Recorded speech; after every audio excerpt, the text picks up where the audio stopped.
Hi friends, ഇനി ഈ വീഡിയോയിൽ സംസാരിക്കാൻ പോകുന്ന പ്രമേഹ രോഗത്തെ പറ്റിയുള്ള 10 തെറ്റിദ്ധാരണകളെ പറ്റിയാണ്. നമുക്കറിയാം, പ്രമേഹ രോഗം ശരിയായ രീതിയിൽ മനസ്സിലാക്കിയാൽ സാധാരണ രീതിയിൽ നമുക്ക് ജീവിക്കാൻ പറ്റും. പേടിക്കേണ്ട യാതൊരു കാര്യമില്ല. അപ്പം നമ്മൾ സത്യം അറിയുക, അങ്ങനെ നമുക്ക് ആരോഗ്യം നേടാൻ പറ്റും. ആദ്യമായിട്ട് നമുക്ക് ഇന്നത്തെ പലതുള്ളത്, നമ്മൾ ചിലർ പറയും പഞ്ചസാര കഴിക്കേണ്ട, നമുക്ക് ശർക്കരയും കരിപ്പട്ടിയും കഴിക്കാമെന്ന് പറയും. അപ്പോൾ ശർക്കരയുടെ ഗ്ലൈസെമിക് ഇൻഡെക്സ് എന്ന് പറയുന്നത് 84ആണ്, പഞ്ചസാരയ്ക്കാണെങ്കിൽ 65 ഉള്ളൂ. അപ്പോൾ അതുകൊണ്ട് ഗ്ലൈസെമിക് ഇൻഡെക്സ് വെച്ചാണ് നമ്മൾ ഷുഗർ ബോഡിയിൽ നമ്മൾ അളക്കുന്നത്. അപ്പോൾ ശർക്കര കരിപ്പട്ടിക്ക് പഞ്ചസാരയോട് കമ്പയർ ചെയ്യുമ്പോഴത്തേനും ഗ്ലൈസെമിക് ഇൻഡെക്സ് കൂടുതലാണ്. അപ്പോൾ 84, 85 അടുത്തുണ്ട്. മറ്റേതാണെങ്കിൽ 65 ഉള്ളൂ. അതുകൊണ്ട് നമ്മൾ എന്തായാലും പഞ്ചസാരയ്ക്ക് പകരമാണ് കരിപ്പട്ടി ശർക്കര ഉപയോഗിക്കാവുന്നത്. പിന്നെ ഷുഗർ ഫ്രീ ടാബ്ലറ്റ് ഉപയോഗിക്കാം. ചിലർക്ക് ഒട്ടും നമുക്ക് മധുരമില്ലാതെ കുടിക്കാൻ പറ്റിയില്ല, ചായ കുടിക്കാൻ പറ്റിയില്ല. അപ്പോൾ അത് നമ്മൾ പ്രത്യേകം ശ്രദ്ധിക്കണം. അതൊരു തെറ്റിദ്ധാരണയാണ്. നമുക്ക് പഞ്ചസാരയ്ക്ക് മറ്റുള്ള ഉപയോഗിക്കാം. പിന്നെ ഷുഗർ താഴുവാണെങ്കിൽ നമ്മൾ അമിതമായി പഞ്ചസാര കഴിക്കണം. അങ്ങനെ കഴിക്കേണ്ട ആവശ്യമില്ല. നമ്മൾ ഷുഗർ താഴെ 15 ഗ്രാം പഞ്ചസാര ഒരു സ്പൂൺ, അല്ലെങ്കിൽ ഒരു ടീസ്പൂൺ, 1-2 ടീസ്പൂൺ 15 ഗ്രാം പഞ്ചസാര കഴിച്ചാൽ മതി. റൂൾ ഓഫ് 50 എന്ന് പറയും. 15 ഗ്രാം പഞ്ചസാര കൊടുത്തിട്ട് 15 മിനിറ്റ് കഴിഞ്ഞ് നോക്കുമ്പോൾ ഷുഗർ നോർമലി.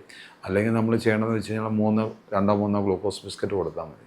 ഇപ്പം 15 ഗ്രാം ഷുഗർ കൊടുക്കാം. ഷുഗർ താഴ്ന്നു കഴിഞ്ഞാൽ അല്ലെങ്കിൽ 3 ഗ്ലൂക്കോസ് ബിസ്ക്കറ്റ് എന്നിട്ട് 15 മിനിറ്റ് നോക്കുക. അതാണ് ചെയ്യുന്നത്. അല്ല ഒത്തിരി ഷുഗർ കൊടുക്കുകയല്ല വേണം.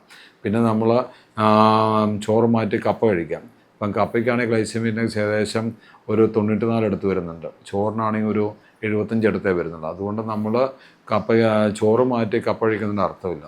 അതുകൊണ്ട് നമ്മൾ ചിലർ പറയും എനിക്ക് കപ്പ കഴിച്ചാൽ ഷുഗർ കുറയുന്നുണ്ട് എന്ന് പറയും. ഇതേപോലെ തന്നെ മധുരക്കിഴങ്ങിൻ്റെ കേസിലും ഓരോന്നിനും നമ്മൾ ഗ്ലൈസെമിക് ഇൻഡെക്സ് വ്യത്യാസമാണ്. അപ്പം മധുരക്കിഴങ്ങ് കഴിക്കാം, പക്ഷേ നമ്മൾ അത് ചോറ് ആയിട്ട് നോക്കുമ്പോൾ ചിലപ്പോൾ ഗ്ലൈസെമിക് ഇൻഡെക്സ് കുറവായിരിക്കും. എന്നും പറഞ്ഞാൽ മധുരക്കിഴങ്ങ് തന്നെ കഴിച്ചാൽ ഷുഗർ കൂടും. നമ്മളിപ്പം ഇതേപോലെ തന്നെയാണ്. അപ്പം ചോറും കപ്പയായിട്ട് നോക്കുമ്പോൾ കപ്പയ്ക്കാണ് ഗ്ലൈസെമിക് ഇൻഡെക്സ് കൂടുതൽ. അതുകൊണ്ട് കപ്പയാണ് ഒഴിവാക്കേണ്ടത്. വല്ലപ്പോഴും കഴിക്കാമെന്നേ ഉള്ളൂ, കുറച്ച് കൊല്ലം. അപ്പം ചോറുകൾ തമ്മിൽ നോക്കുകയാണെങ്കിൽ വൈറ്റ് റൈസിൻ്റെ ഗ്ലൈസെമിക് ഇൻഡെക്സ് കൂടുതലാണ് കമ്പയർഡ് ടു മട്ട റൈസ്. അപ്പം നമ്മൾ സാധാരണ കഴിക്കുന്ന കുത്തരി അല്ലെങ്കിൽ മട്ടേരി നമ്മൾ ഇവിടെ കഴിക്കുന്നതിന് ഗ്ലൈസെമിക് ഇൻഡെക്സ് കുറവാണ് വെള്ളേരിയായിട്ട് നോക്കും. അതുകൊണ്ടാണ് നമ്മൾ ഈ പച്ചരി കൊണ്ടുണ്ടാക്കുന്ന അപ്പം നമ്മൾ ദോശ, ഇഡ്ഡലി, അപ്പമൊക്കെയാണ് നമ്മൾ ഒഴിവാക്കാൻ പറയുന്നത്. അതിന് പകരമായിട്ട് നമ്മൾ വൈറ്റ് റൈസ് അല്ലാത്തതുകൊണ്ട് ഉണ്ടാക്കുന്ന നമുക്ക് കഴിക്കാം. ഓട്സ് കൊണ്ടുള്ള പുട്ട് കഴിക്കാം, അല്ലെങ്കിൽ അങ്ങനെയുള്ള സാധനങ്ങളൊക്കെ നമുക്ക് കഴിക്കാൻ പറ്റും. ചപ്പാത്തി കഴിക്കാം, ഗോതമ്പ് ഐറ്റംസൊക്കെ കഴിക്കാൻ പറ്റും. അപ്പം പലപ്പോഴും നമ്മൾ റാഗിയുടെ ഐറ്റംസൊക്കെ ഉണ്ടാക്കാൻ പറ്റും. അപ്പം പലപ്പോഴും ഗ്ലൈസെമിക് ഇൻഡെക്സ് കുറഞ്ഞ ഭക്ഷണമാണ് നമ്മൾ കഴിക്കേണ്ടത്. അപ്പോൾ ആദ്യം ഞാൻ പറഞ്ഞ് നമ്മൾ ശർക്കര കരിപ്പട്ടി ഒഴിവാക്കി പഞ്ചസാര മാറ്റി അത് ഒഴിവാക്കണം. പിന്നെ രണ്ടാമത്തെ കാര്യം എന്ന് വെച്ചാൽ നമ്മൾ ഷുഗർ താഴുമ്പോൾ ഒരുപാട് മധുരം കൊടുക്കില്ല. ഒരു 15 ഗ്രാം അല്ലെങ്കിൽ 1-2 സ്പൂണ് കൊടുക്കുക. ഒരു സ്പൂൺ തന്നെ ധാരാളമാണ്. ഒരു സ്പൂണിനെ പറ്റുന്ന ഒരു സ്പൂണിനെ കൊടുക്കുക. അതിന് 15 മിനിറ്റ് കഴിഞ്ഞ് നോക്കുക. പിന്നെയുള്ള നമ്മൾ തേൻ കഴിക്കുന്നതുകൊണ്ട് തേനും ഗ്ലൈസെമിക് ഇൻഡെക്സ് കൂടുതലാണ്. അപ്പോൾ ചിലർ പറയും തേൻ കഴിച്ചാൽ മതി, നമുക്ക് ഷുഗർ പറയും മെലിയാന തേൻ കുടിക്കുന്നുണ്ട്, അത് ഒഴിവാക്കണം. പിന്നെ ഷുഗർ ഫ്രീ ടാബ്ലറ്റ് ഉപയോഗിക്കാം. മധുരം നിർബന്ധമാണ് പറയുകയാണ്. ഇപ്പോൾ ചായക്ക് അല്ലെങ്കിൽ കാപ്പിക്ക് മധുരം വേണമെന്ന് അങ്ങനെ കഴിക്കാൻ പറ്റും. പിന്നെയുള്ളതെന്ന് വെച്ച് കഴിഞ്ഞാൽ നമ്മൾ ഷുഗറിന് മരുന്ന് കഴിച്ച് തുടങ്ങിയാൽ പിന്നെ നിർത്താൻ പറ്റുകയില്ല. ഷുഗറിന് മരുന്ന് കഴിച്ചാൽ കിഡ്നി പോകും എന്നുള്ള തെറ്റിദ്ധാരണ. ഷുഗറിന് മരുന്ന് കഴിച്ചില്ലെല്ലാം കിഡ്നി പോകുന്നത്. കാരണം പലപ്പോഴും മെറ്റ്ഫോമിൻ ഇങ്ങനെയുള്ള മരുന്നുകളൊക്കെ നമ്മൾ ആ തുടക്കത്തിലെ കഴിച്ച് ഷുഗർ നല്ല കൺട്രോൾ ചെയ്ത് HbA1c താഴെ നിൽക്കുകയാണെങ്കിൽ കിഡ്നിക്ക് യാതൊന്നും സംഭവിക്കില്ല. പലപ്പോഴും ഡയബറ്റിക് നെഫ്രോപ്പതി, ഇപ്പോൾ യൂറിനകത്ത് പതിച്ചിലൊക്കെ കാണുന്ന പലപ്പോഴും ഷുഗർ കൺട്രോൾ അല്ലാതെ അപ്പോൾ കുറേ നാൾ ഷുഗറിനാണ് പ്രോപ്പറായിട്ട് മരുന്ന് കഴിച്ചില്ല. ഇടയ്ക്ക് ഉള്ളപ്പോൾ കഴിക്കും, കൂടുമ്പോൾ കഴിക്കും, അല്ലാത്തപ്പോൾ കഴിക്കുകയില്ല. അങ്ങനെയൊക്കെ വരുമ്പോഴാണ് നമുക്ക് നേരത്തെ കിഡ്നിയെ ബാധിക്കുകയും യൂറിൻ്റെ പതച്ചിൽ, യൂറിൻ്റെ താൽബം കൂടുകയൊക്കെ ചെയ്യുന്നത്. അതുകൊണ്ട് മരുന്ന് കഴിക്കണം. മരുന്ന് കഴിക്കാതിരുന്നാലാണ് കിഡ്നി പോകുന്നത്. ചില പറയുമ്പോൾ ഇൻസുലിൻ സ്റ്റാർട്ട് ചെയ്ത് അവസാനത്തെ ആയുധമാണ്, ഇനിയിപ്പം നമുക്ക് രക്ഷയില്ല എന്ന് പറയും. അങ്ങനെയൊന്നുമില്ല. ഇൻസുലിൻ ആദ്യം എടുക്കുന്നവരുണ്ട്. അപ്പോൾ യങ് ആൾക്കാരൊക്കെ പ്രൊഫഷണൽസൊക്കെ എക്സിക്യൂട്ടീവ്സൊക്കെ വരുവാണെങ്കിൽ അവർ ട്രാവൽ ചെയ്യുന്നുണ്ട്, അവർക്ക് ഷുഗറുകളാണ്, അവരോട് നമ്മൾ ഇൻസുലിനാണ് സജസ്റ്റ് ചെയ്യുന്നത്. അപ്പോൾ ഒരു തവണ എടുക്കാവുന്ന ഇൻസുലിനൊക്കെ ഉണ്ട്. 24 hours കൺട്രോളൊക്കെ ഉണ്ട്. അപ്പം തുടക്കത്തിൽ ഇൻസുലിൻ എടുക്കുകയാണെങ്കിൽ പാങ്ക്രിയാസ് റെസ്റ്റ് കിട്ടും. നമുക്ക് ബാക്കിയുള്ള ബീറ്റാസിലിനെ നമുക്ക് ലൈവായിട്ട് നിർത്താൻ പറ്റും. നമുക്ക് കുറേ ഇൻസുലിൻ ഉണ്ടാക്കാൻ പറ്റും. മൊത്തത്തിൽ പാങ്ക്രിയാസിന് ഡാമേജ് ഒന്നും നമുക്ക് ഇൻസുലിൻ ഇല്ലാതെ നിന്ന് കഴിഞ്ഞാൽ നമ്മൾ കംപ്ലീറ്റ് ആയിട്ട് മരുന്നിനായാലും ഇൻസുലിനെ ആശ്രയിക്കേണ്ടി വരും. അതുകൊണ്ട് നമ്മൾ ഇൻസുലിൻ എടുക്കുന്നത് നല്ലതാണ്. ഇൻസുലിൻ എടുത്തുകൊണ്ട് നമുക്ക് കിഡ്നി പോയെന്നോ അല്ലെങ്കിൽ ഇൻസുലിൻ ഇനിയിപ്പോൾ നമ്മുടെ ഇനി രക്ഷയില്ല, നമുക്ക് എല്ലാം നമ്മളെ തീർന്നു എന്നുള്ള അർത്ഥമില്ല. അപ്പം മരുന്ന് നമ്മൾ കഴിക്കണം, അതുകൂടെ ഇൻസുലിൻ. പിന്നെ ചില ധാരണയുണ്ട്, ഇപ്പോൾ ഇംഗ്ലീഷ് മരുന്ന് കഴിക്കുന്നത് ആയുർവേദം അല്ലെങ്കിൽ അങ്ങനെയുള്ള ഹോമിയോ കഴിക്കാൻ പറ്റില്ല. അത് കഴിക്കുന്നതിൻ്റെ കുഴപ്പമൊന്നുമില്ല. കാരണം നമ്മൾ പല സമയം ചിലർ ഷുഗറിനും മരുന്ന് ഇംഗ്ലീഷ് മരുന്ന് കഴിച്ചിട്ട് പ്രഷറിനും കൊളസ്ട്രോളിനൊക്കെ ഹോമിയോ ആയുർവേദം കഴിക്കുന്നവരുണ്ട്. അത് കഴിക്കുന്നതുമായിട്ട് നമ്മൾ ഈ ഇംഗ്ലീഷ് മരുന്നായിട്ട് വലിയ പ്രശ്നമില്ല. പിന്നെ ചില മരുന്നുകൾ, ചില ആയുർവേദ മരുന്നുകൾ നമുക്ക് ലിവറിനും കിഡ്നിയൊക്കെ പ്രശ്നങ്ങൾ ഉണ്ടാക്കുന്നുണ്ട്. അതുകൊണ്ട് ലോങ് ടൈം ആയിട്ട് കഴിക്കുന്ന നമ്മൾ ശ്രദ്ധിച്ച് കഴിക്കണം. പിന്നെ അത് എവിഡൻസ് ഒന്നുമില്ല, നമുക്ക് തെളിവ് വന്നാലേ പറയാൻ പറ്റുള്ളൂ. മോഡേൺ അല്ലെങ്കിൽ മോഡേൺ മെഡിസിൻ അലോപ്പതി നമ്മളിപ്പോഴും ഡാറ്റാ ബേസ്ഡ് നമുക്ക് തെളിവുണ്ട്, എവിഡൻസ് ബേസ്ഡ് മെഡിസിനാണ്. പക്ഷേ ആയുർവേദത്തിൽ നമുക്ക് ഇന്നത് കഴിക്കേണ്ടെന്നോ ഇന്നത് കഴിച്ച പ്രശ്നം വരുമെന്ന് നമുക്ക് പറയാനുള്ള തെളിവില്ല. പിന്നെ ലോങ് ടൈം ആയിട്ട് കഴിച്ച പലർക്കും പ്രശ്നം വന്നിട്ടുണ്ട്, അത് മാത്രമേ നമുക്കുള്ളൂ. അതിനെപ്പറ്റി നമുക്ക് കൂടുതൽ പഠിച്ചാൽ നമുക്ക് അറിയാൻ പറ്റുള്ളൂ.